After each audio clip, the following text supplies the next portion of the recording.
जय माता दी। आज हम सुन रहे हैं माता त्रिपुर सुंदरी की कथा। आषाढ़ माह में पड़ने वाले गुप्त नवरात्रि के तीसरे दिन माँ त्रिपुर सुंदरी की पूजा करने का नियम है। माता त्रिपुरा सुंदरी को कई नामों से जाना जाता है। राजराजेश्वरी, षोडशी, कामाक्षी और ललिता आदि नामों से। इन नामों से भी माँ त्रिपुरा सुंदरी को जाना जाता है।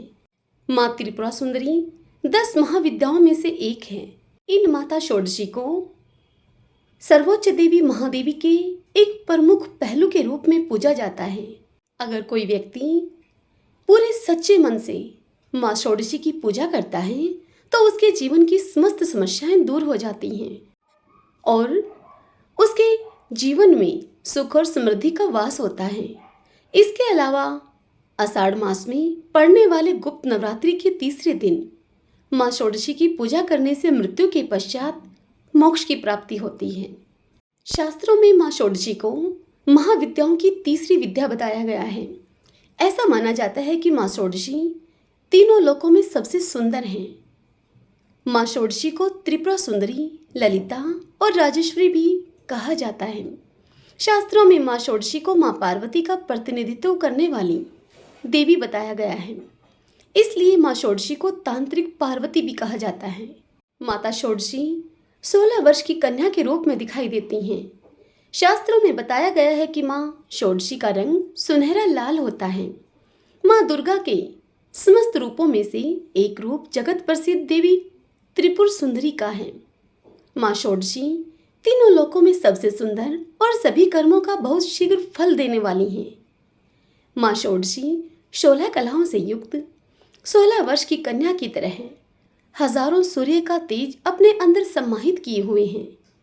माँ षोडशी की पूजा करने से मनुष्य को सभी प्रकार के ऐश्वर्य एवं भोग की प्राप्ति होती है। अब जानते हैं माँ षोडशी की पूजा करने से क्या लाभ होता है। देखिए, माँ षोडशी देवी को यौवन और आकर्षण की देवी माना जाता है। माँ षोडशी का पूजन करने से आकर्षण एवं सौंदर्यता की प्राप्ति होती है। अगर आपके दाम्पत्य जीवन में हमेशा कलह होती है, आपका कोई प्रिय आपसे नाराज हो गया है, समाज में सम्मान व पद प्राप्त करने के लिए या फिर किसी व्यक्ति को सम्मोहित करने के लिए माँ षोडशी की पूजा करें। अगर आपके पास माँ षोडशी की तस्वीर नहीं है तो आप श्री यंत्र की स्थापना भी कर सकते हैं। इसके पश्चात माँ षोडशी को कुमकुम लगाएं और उन्हें अक्षत, फल, फूल चढ़ाएं। अब माँ षोडशी को दूध से बना हुआ प्रसाद यानी कि खीर चढ़ाएं। यह सभी चीज़ें चढ़ाने के पश्चात सच्चे मन से माँ षोडशी की विधिवत पूजा करें। अब ओम ऐं ह्रीं श्रीं त्रिपुर सुंदराय नमः इस मंत्र का 108 बार जाप करें। अब माता षोडशी की कथा को पढ़ें। कथा पढ़ने के पश्चात माँ षोडशी की आरती करें। अब सफ़ेद रंग की मिठाई या फिर खीर से माँ को भोग लगाएं। पूजा करने के पश्चात पूजा में हुई किसी भी गलती के लिए माँ षोडशी से क्षमा प्रार्थना करें। पूजा पूर्ण होने के बाद 9 साल से छोटी कन्याओं के बीच में उस प्रसाद को बांट दें। आइए अब माता षोडशी की कथा सुनते हैं।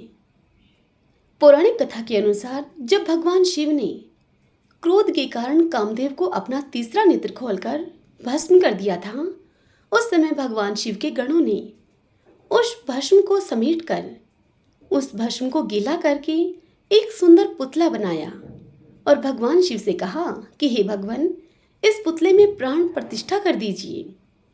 जिसके बाद भगवान शिव ने उस पुतले में प्राण प्रतिष्ठा कर दी, लेकिन वह भस्म से उत्पन्न होने के कारण उससे जो पुरुष उत्पन्न हुआ उस पुरुष में तमोगुण की अधिकता थी, जिसके बाद वह तीनों लोकों में हाहाकार मचाने लगा।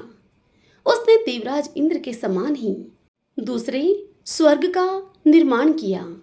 तदंतर उसने देवराज इंद्र के स्वर्गलोक पर आक्रमण कर दिया, जिसके बाद देवराज इंद्र देवऋषि नारद जी के पास गए। उपाय के रूप में नारद जी ने उन्हें आधा शक्ति की विधिवत रक्त और मांस से पूजा करने के लिए कहा। देवराज इंद्र ने ऐसा ही किया, जिसके बाद देवी षोडशी का जन्म हुआ और उन्होंने उस असुर का वध कर दिया। और देवताओं को वापस स्वर्गलोक दिला दिया। सभी बोलिए त्रिपुर सुंदरी माता की जय।